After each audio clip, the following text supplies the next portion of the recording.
রাত্রিরে আমি আর নন্দা লুকিয়ে নজর রাখলাম ম্যাগনোলিয়া ভিলার উপরে। কিছু আশ্চর্য ঘটনা দেখলাম। পরদিন ও বাড়িতে হাজির হলাম। স্নিগ্ধাকে নন্দা কথায় আটকে রাখলো, আর আমি ওর ঘরে ঢুকলাম। আমার সন্দেহ মিলে গেল, কিছু জিনিস ওর ঘরে খুঁজে পেলাম। ওদিকে আমাদের বাড়িতে সবার মধ্যে তর্ক চলেছে, ও বাড়িতে ভূতের উৎপাতের আসল রহস্য নিয়ে। কালকে ওরা বাড়ি বিক্রির কাগজে সই করবে। আমরা শুধু শুধু নিজেদের মধ্যে ঝগড়া করি আর কি করব? তুমি ব্যাপারটা মেনে নিচ্ছ বৌদি? তুই সত্যিই যাবি উইটনেস হতে? তোর খারাপ লাগবে না বৌদি? যাব।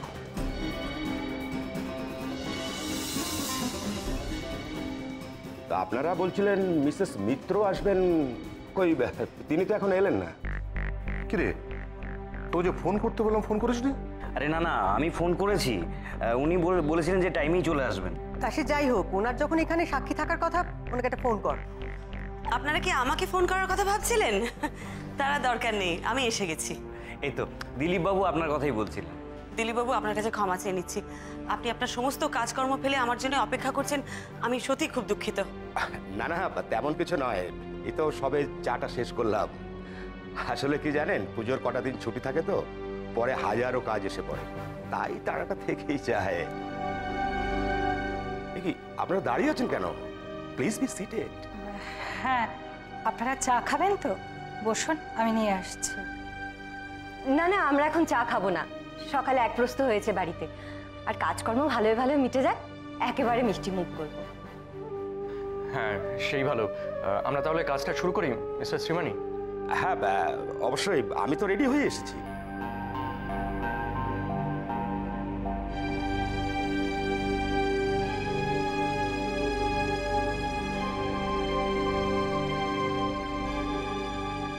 নিন, ভালো করে পড়ে নেবেন। আমার তো ভুল ভ্রান্তি হতে পারে, লয়ারের তৈরি করা কাগজ, কোনো মিস্টেক থাকলে আগে থেকে ক্লিয়ার করে নেওয়াই ভালো। না না, সেরকম কোনো ব্যাপার না। কাকা, তুমি একটু দেখে নাও। না থাক, আমি দেখে আর কি করবো, তোমরাই দেখে নাও। তোমরা দেখে টেকে নিয়ে কাজটা সারো। আমাকে যেখানে সই করতে বলবে আমি সই করে দেবো। কাজ সেরে আমি এবার ঘরের দিকে যাব। আমার আর কিছু ভালো লাগছে না, এত পুরনো ভিটে ছেড়ে চলে যেতে হবে।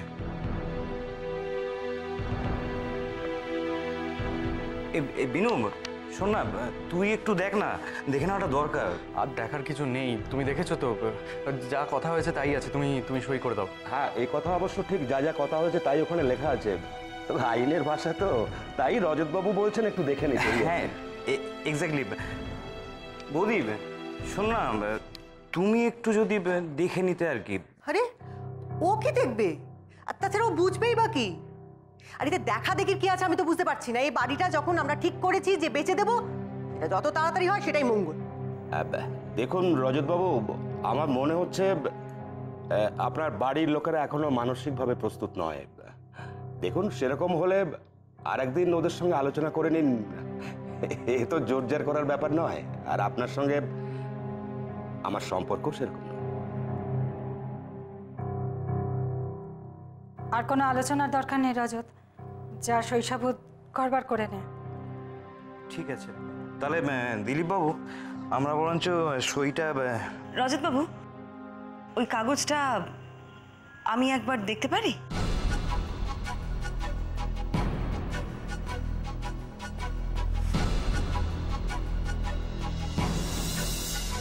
অবশ্য আপনাদের কারো যদি আপত্তি না থাকে তাহলে।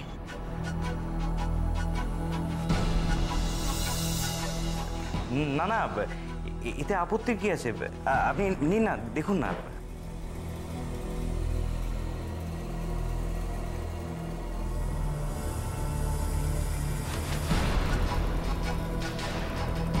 রজত বাবু, আপনারা তো বেশ সস্তায় বাড়িটা ছেড়ে দিচ্ছেন।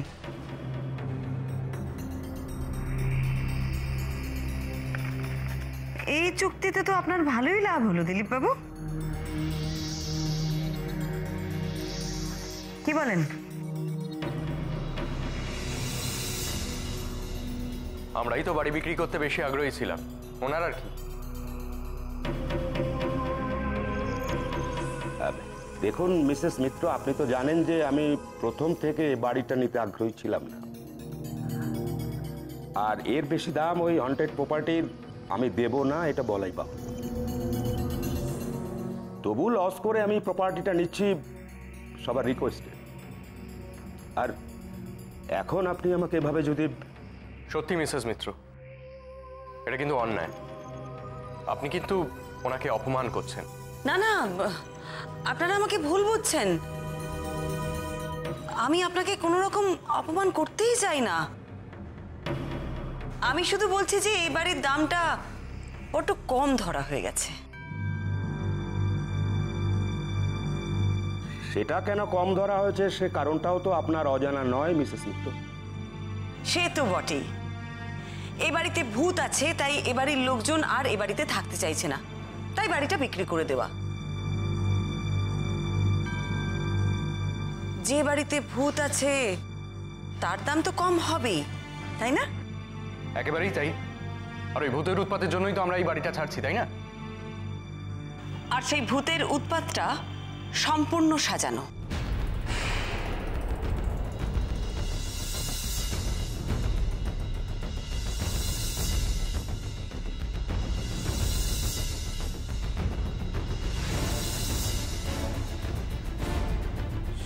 সাজানো? হ্যাঁ, সাজানো, সবটাই সাজানো। আর এই সব কিছু যে সাজানো সেটা কিন্তু এ ঘরের অনেকেই খুব ভালো করে জানেন।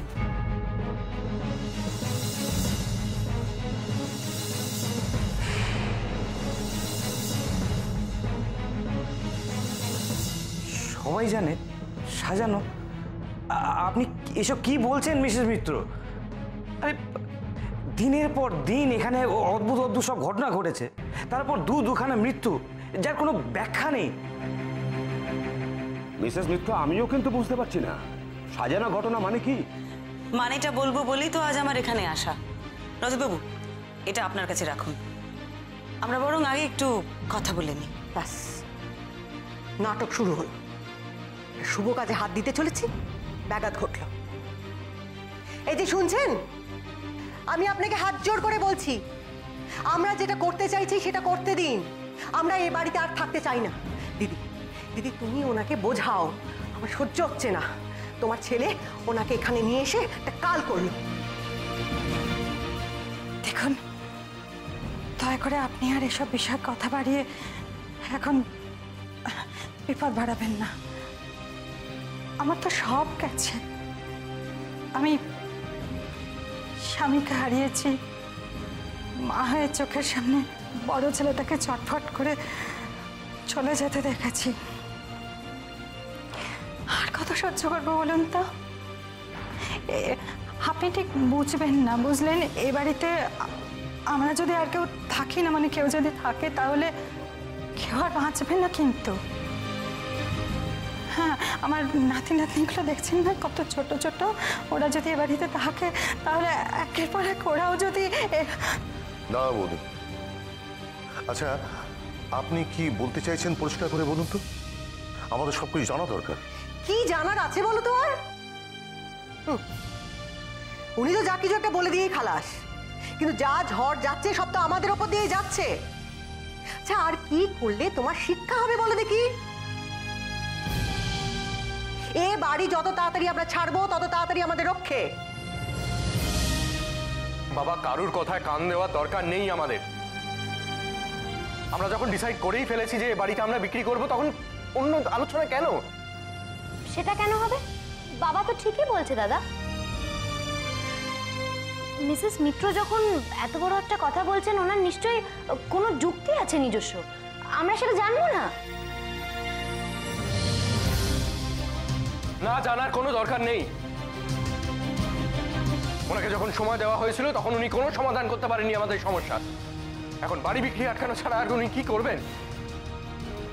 আর বাড়ি বিক্রি আটকালে তো আমাদেরই ক্ষতি, তাই না?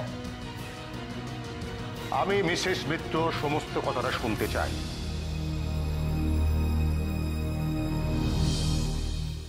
মিসেস মিত্র, আপনি কেন বলছেন যে সমস্ত ব্যাপারটা সাজানো? কারণ সেটাই সত্যি, তাই। কে সাজিয়েছে? বলবো বলবো, সবটা বলবো। আমি বরং একটু প্রথম থেকে বলি, তাহলে আপনাদের সকলেরই বুঝতে সুবিধা হবে।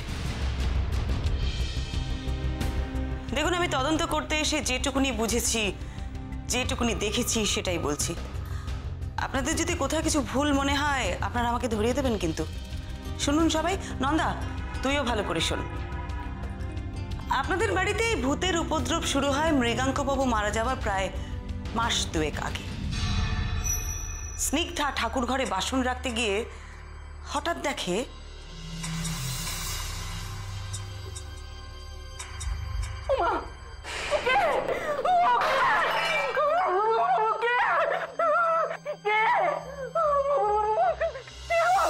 জানলা দিয়ে সাদা মতন কিছু একটা দেখে তোমার মনে হয়েছিল যে জানলা দিয়ে বোধহয় কেউ উঁকি দিচ্ছে, তাই তো? হ্যাঁ, আমি দেখেছিলাম, স্পষ্ট দেখেছিলাম। সাদা মাথা, ভয় তো আমি মরি। তাই না? সাদা মাথা ঠিক দেখেছিলে তুমি? না, ওটা কারো মাথা ছিল না, ওটা ছিল এবারের বাচ্চাদের দুষ্টুমি। আপনাদের বাড়ির বাচ্চারা তো খুব ভালো করেই জানে যে স্নিগ্ধা একটুতেই ভয় পেয়ে যায়, চিৎকার চেঁচামেচি করে। তাই ওকে ভয় দেখাতে ওদের খুব ভালো লাগে, ওরা খুব মজা পায়। তাই এটা ওদের আইডিয়া ছিল, আর এই কথাটা ওরাই আমাকে বলেছে। দোতলার জানলা দিয়ে যে ভূত দেখার ব্যাপারটা, ওটা তো কুট্টি করেছিল, ফুলঝাড়ুর মাথায় সাদা কাপড় বেঁধে। কেউ ধরতে পারেনি? হ্যাঁ, ধরা পড়েছিল আমার কাছে, খুব বকেছিলাম আমি। হ্যাঁ হ্যাঁ বাবা, এটা সত্যি বলছেন উনি। আসলে আঁখি আর কুট্টি মিলেই ভয় দেখিয়েছিল। ঠিক আছে, ঠিক আছে, মানলাম না হয় যে এই কাজটা ছিল বাচ্চাদের কাজ, কিন্তু বাকি কাজগুলো, বাকিগুলো যে এই যে আমরা দেখে এসেছি যে একটা মানুষ ছুটে বেড়াচ্ছে, একটা মানুষের পায়ের ছাপ পাওয়া গেছে, এগুলোকে আপনি কি ব্যাখ্যা দেবেন মিসেস মিত্র? এটাই বলছি আমি, এগুলো কেন হয়ে চলেছে এ বাড়িতে? বাচ্চাদের কাজ তো নয় এগুলো। বলছি বলছি, সব বলছি। আমি এক এক করে বলি, একটু প্রথম থেকে পরপর বলি, তাহলে আমারও বলতে সুবিধা হবে আর আপনাদেরও বুঝতে সুবিধা হবে। স্নিগ্ধার ওই ভূত দেখার পর থেকেই আপনাদের বাড়িতে ভূতের উপদ্রবটা ক্রমশ বাড়তে থাকে। যেরকম হঠাৎ করেই বাড়ির সিলিং ফ্যানটা দুলে ওঠে, তারপর আপনাদের ঠাকুরদার অত বছরের পুরনো লাঠিটা হঠাৎ পাওয়া যায় সিঁড়ির তলায়। এরকম সব নানান রকম ঘটনা ঘটতে থাকে। স্বাভাবিকভাবে অনেক কিছুরই ব্যাখ্যা পাওয়া সম্ভব হচ্ছিল না। ভূতের ভয়টা সংক্রামক রোগের মতন আপনাদের সকলের মধ্যে একটু একটু করে ছড়িয়ে পড়ছিল। আপনারা সবাই বিশ্বাস করতে শুরু করেছিলেন যে আপনাদের বাড়িতে ভূত আছে। তার উপরে মাত্র 1 বছর আগে মৃগাঙ্কবাবুর বাবা মারা যান। তার শ্রাদ্ধ শান্তি কোনোটাই আপনারা করেননি, কারণ মৃগাঙ্কবাবু ছিলেন ঘোর নাস্তিক। মৃগাঙ্কবাবু আর তার বড় ছেলে স্বর্ণেন্দুবাবু দুজনের কেউই ভূতে বিশ্বাস করতেন না। ভূতের কথা শুনলে তারা একেবারে হেসে উড়িয়ে দিতেন। ইহলোক, পরলোক, ভূত, ভবিষ্যৎ এইসবে তো আপনি বিশ্বাসী, তাই আপনি ভয় পেয়ে গিয়েছিলেন। আপনার মনে হয়েছিল যে আপনার শ্বশুরমশাই শ্রাদ্ধ শান্তি যেহেতু ঠিক মতন করা হয়নি, তাই বোধহয় বাড়িতে এইসব অমঙ্গল ঘটছে। আপনি আপনার বড় ছেলেকে বললেন গয়ায় গিয়ে তার দাদুর পিণ্ডদান করতে। স্বর্ণেন্দুবাবু গেলেন ঠিকই, তবে গয়ায় নয়, উনি চলে গেলেন সোজা রাজস্থানে ভূতের কেল্লা দেখতে। তার মানে তুমি গয়া যাওনি? না।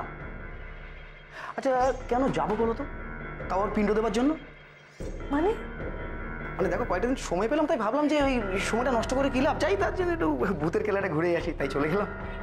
সে কি, তুমি তো বাড়ি ফিরে এসে মাকে বললে খুব ভালো করে পিণ্ড দেওয়া হয়েছে, তাহলে সেটা সম্পূর্ণ মিথ্যে? যে গৌতমী, তুমি তো মাকে খুব ভালো করে চেনো।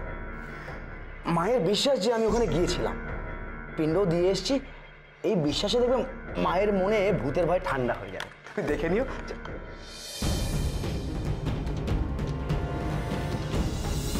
কিন্তু এরপর আপনাদের বাড়িতে ভূতের উপদ্রব আরো বেড়ে গেল। মাসিমা, আপনি যখন জানতে পারলেন যে আপনার বড় ছেলে গয়ায় যায়নি, সে চলে গেছে রাজস্থানে ভূতের কেল্লা দেখতে, আপনার বদ্ধমূল ধারণা হলো বাড়িতে এইসব অশুভ কাজ ঘটছে সেই জন্যে। আর তারপরে সেই সাংঘাতিক ঘটনা ঘটলো।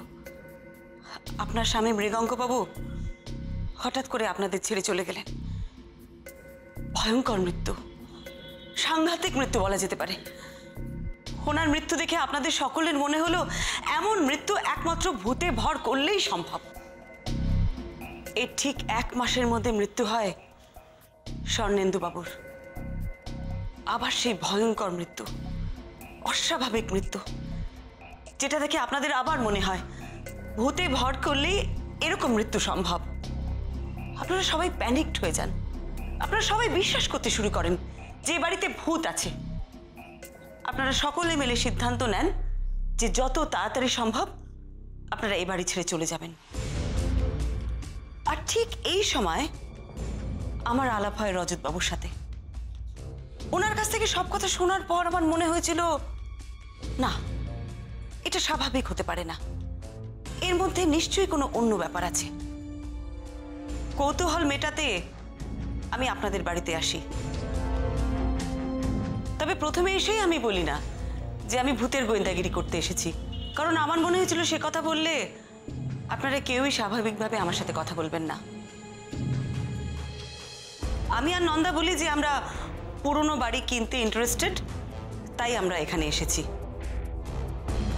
কিন্তু রাধিকা আমাকে চিনে ফেলে, আমার আসল পরিচয়টা এবারই সবাইকে জানিয়ে দেয়। আর তারপর প্রায় এক প্রকার মিসেস মিত্র, আপনাকে অপমান করার কোনো ইচ্ছে আমাদের ছিল না। না না না, প্লিজ এইভাবে বলবেন না, একদমই না। আমি জানি সে কথা, আমি আপনাদের কোনো দোষই দিচ্ছি না। আপনাদের জায়গায় থাকলে আমিও হয়তো এই একই রকমভাবে রিয়্যাক্ট করতাম। তারপর অবশ্য আমি আসি আপনাদের বাড়িতে আবার মোহর আর আখির কথায়। বলা যেতে পারে আখির জেদের বসে এখানে এসে আপনাদের প্রত্যেকের সাথে কথা বলি। ভূতের উপদ্রবের সম্পর্কে আরো অনেক কথা জানতে পারি। আর একটা বিশেষ জিনিস আমি সেদিন দেখি, মোহরের মোবাইলে স্বর্ণেন্দু বাবুর মৃত্যুর ভিডিওটা। আর একটা বিশেষ জিনিস আমি সেদিন দেখি, মোহরের মোবাইলে স্বর্ণেন্দু বাবুর মৃত্যুর ভিডিওটা। কি সাংঘাতিক ছিল ভিডিওটা! আমরা তো ভাবতেই পারি না যে ওভাবে কারোর মৃত্যু। আমার তো প্রায় রাতের ঘুম চলে গিয়েছিল। কি ভয়ঙ্কর মৃত্যু! সিনেমাতে আমরা যেরকম দেখি না, ভূতে ভর করলে যেরকম করে, ঠিক যেন সেরকম। আপনি বিশ্বাস করবেন না, ওই ভিডিওটা দেখার পর থেকে আমার রীতিমতো শরীর খারাপ হয়ে গেছিল। আমার মাথাটা কিরকম করছিল। এই মৃত্যুর কোনো যুক্তি আমি খুঁজে পাচ্ছিলাম না। আপনাদের বাড়িতে যা যা ভূতের উপদ্রব হয়েছে সেগুলো হয়তো কেউ বাইরে থেকে করলেও করতে পারে, কিন্তু এরকম মৃত্যু কি কোনো মানুষের পক্ষে করা সম্ভব?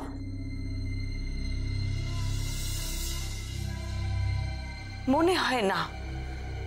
তখন আমার মনে হলো তার মানে এমন কিছু আছে যেটা আমি জানি না। যেটা আমি জানি না সেটা নিয়ে জেদ ধরে বসে থেকে তো কোনো লাভ নেই, তাতে আপনাদের বাড়ির সকলের বিপদ আরো বাড়বে। তখন আমি রজতবাবুকে বললাম, আমি যখন কোনো সাহায্য করতেই পারছি না, তখন আপনারা এ বাড়ি ছেড়ে চলে যান, সেটাই আপনাদের জন্য ভালো। আর নিজেই উপযাজক হয়ে দিলীপ বাবুকে অনুরোধ করলাম উনি যেন এ বাড়িটা কিনে নেন। সেই জন্যে নবমীর দিন দিলীপ বাবু যখন আমাদের বাড়িতে এসেছিলেন, আমি ওনাকে অনেক অনুরোধ করেছিলাম, কিন্তু উনি আমাকে ফিরিয়ে দিলেন, আমার কথা রাখলেন না। ভূতে ভর করে দুটো মৃত্যু, এটা আমি মন থেকে কিছুতেই মেনে নিতে পারছিলাম না। তারপরে আপনাদের বাড়ির জন্য কিচ্ছু করতে পারলাম না। এই সব মিলিয়ে আমার মনটা খুব খারাপ ছিল। তারপর নবমীর দিন রাত্রে সেই সাংঘাতিক কাণ্ড ঘটলো আপনাদের বাড়িতে। আখি ভূত দেখলো। আখি তো খুবই সাহসী মেয়ে। ভূতকে ধাওয়া করে আখি ভূতের পেছনে ছুটলো, সিঁড়ি দিয়ে তত্তর করে উঠে গেল। আর আঁখির হাত থেকে বাঁচার জন্য ভূত নাকি আঁখিকে সিঁড়ি দিয়ে ধাক্কা মেরে ফেলে দিল।